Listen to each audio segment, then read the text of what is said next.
All right, joining to talk about this entire panoply of ideas, such as they are, is co-anchor of America Reports on Fox News, Sandra Next Schwartz. time I'm bringing popcorn. I'm going to sit here for the riff, and I'm just going to take it in, and I'm going to enjoy it.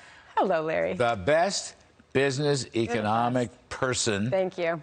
In Fox appreciate that. News. Thank you. Which I love to do Fox News, just saying. I've learned from you, Larry. So I know it's a little bit off the charts, but the best inflation forecaster this year was Joe Manchin. All right, and he got it right. Got to give him credit for that. Got to give him credit. And he said way back, no more federal spending and no more QE. The Fed's pump priming should come to an end. Now, if Manchin can say it, a Democrat, old-style Democrats in West Virginia, why the hell can't Jay Powell and the Fed do it? Because they're sitting on the coast, right? You sit on the coast, young people shopping, they pay the higher prices. They don't flinch. It doesn't affect them as much, right? The wealthy. But they are now. I mean, everybody's feeling it. I mean, you can't ignore 40-year highs for the price of just about everything. I don't know if you saw this, the Penn Wharton budget model. They came out with how much is it going to cost the average American household in 2021. Oh, not for this. The average American household will spend $3,500 more this year to consume the same amount of goods and services as they did in 2019 and 2020.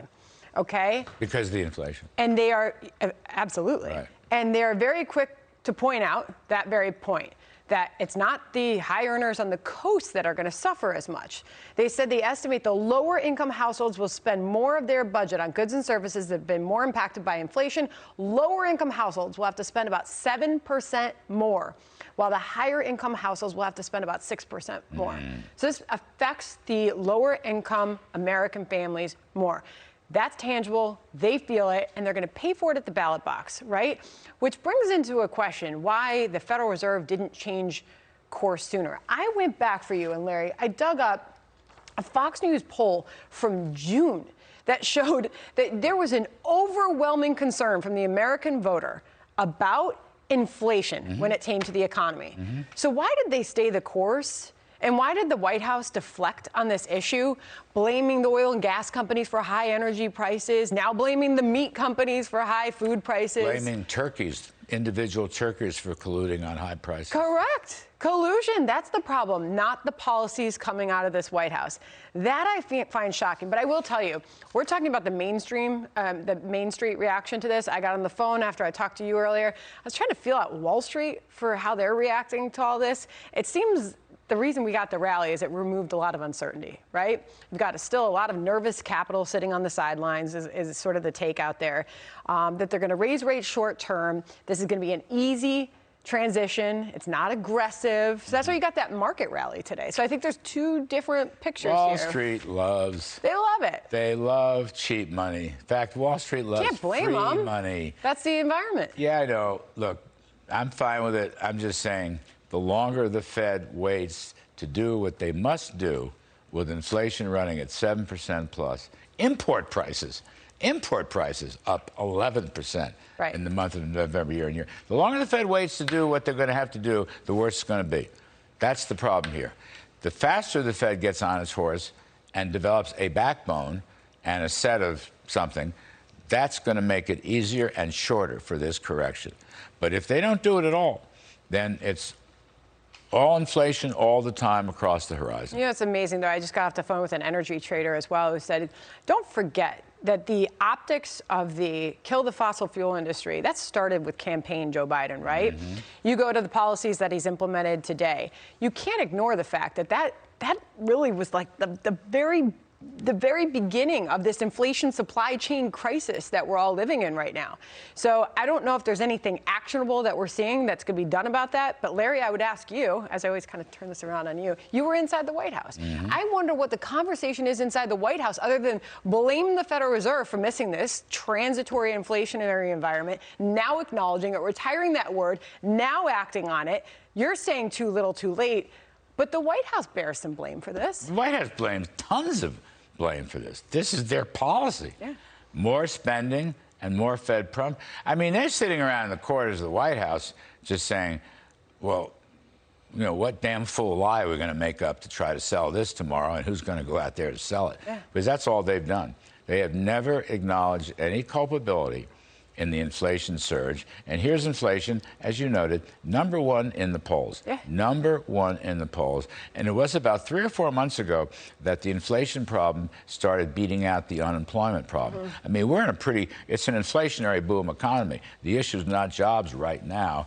The issue is inflation and real wages going down and real prices of ordinary But that's goods where they and had their eye services going along, the Federal Reserve. They were watching the employment situation, which is pretty good, you'll argue. They were pandering to the Biden reckless spending. To be honest with you, I know Jay Powell. I think he's a nice person. I supported him against Lael Brainerd, who's another Elizabeth Warren protege, et cetera, et cetera. But he had his nose too far into that fiscal expansion policy, and the Fed is not independent anymore. Has Elon Musk gotten word that you're calling on him to be the next head of the Federal Reserve? I was going to call him tonight and let him know that I said that. He might have heard it so far. So I got another one for you. All right. I know you're a What you superb Fed watcher, but you can't get off the hook that way. Huh. While we were doing your show, this mayor of San Francisco, London Breed, gets out and gives one hell of a law and order speech. Now, this was a gal who, amazing. not so long ago, was a defund the police speech. Meanwhile, almost simultaneously, Nancy Pelosi is saying, yeah, there's a crime problem. I just don't know how we got there. Like Democrats endorsing defund the police, no cash bail. They blame the pandemic, right? Revolving jail doors. Supporting Black Lives Matter and the violence. Yeah. So that's the reason why. But what's up with this London Breed? This is something. You know what? I'll take it. They're changing their language. They're using much more harsh language now on what is happening with the crime situation in that city, in that state. And Larry, as you well know, they're chasing businesses out of there. They're chasing people out of there. People are fleeing their homes. They're moving out of state. They're going to Texas. They're going other places. They've got to do something. They've got to crack down on it. It's funny, though. We were joking on our show. It's like nobody would ever call London Breed conservative. But they're starting to get the idea. And you wonder if that starts to spread because it's polling horribly. I happen to have it right in front of me, the latest poll. This is an ABC poll that shows that Joe Biden has a 36% approval rate on his fighting of crime in this country. If you don't feel safe walking down your street, that will show up in the polls. That will show up at the ballot box. So it is amazing to see Nancy Pelosi, London Breed, changing their tune on crime. I don't know that Pelosi's changed her tune. I think Breed's changed her Polling. tune. Look at Breed. She's changed her language a little bit, Nancy Pelosi. Just a bit. Okay, I'll explore that and look into it carefully. But this mayor, London Breed, in San Fran, is the Eric Adams of the West Coast. Eric Adams, our new African-American mayor, who I just saw him gave a fiery law and order speech a week ago to the Police Athletic League. And it was great. So if people like that are changing... And he could be an influence. It's a good thing.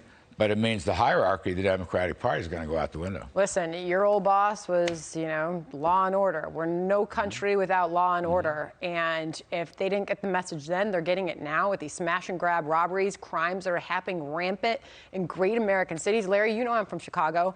It is awful what is happening in that city. And it used to be concentrated in certain pockets of the city there. It is everywhere. Some of this is California we're showing. They're just showing up. And now we're learning that a lot of times it's orchestrated.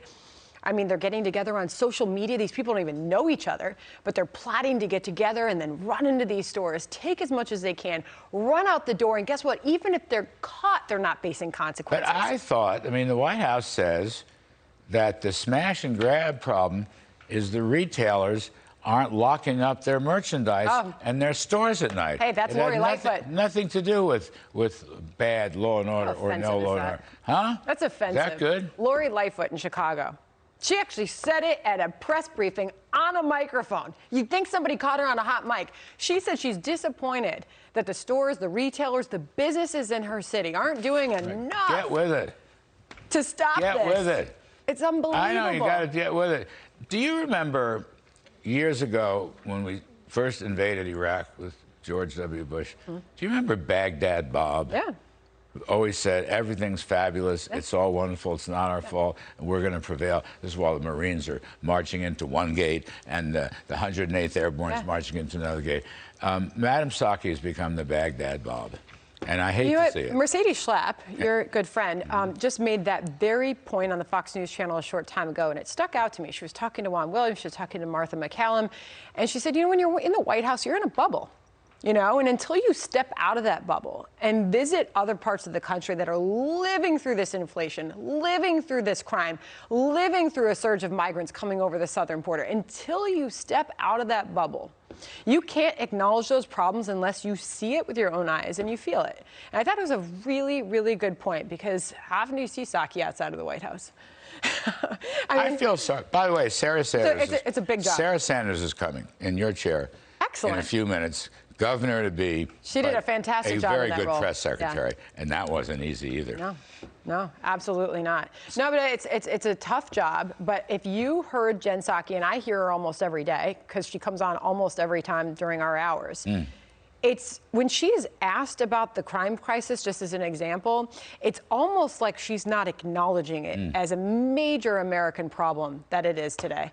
I don't know about you, Larry, but New York is a bit scary. New York's very scary.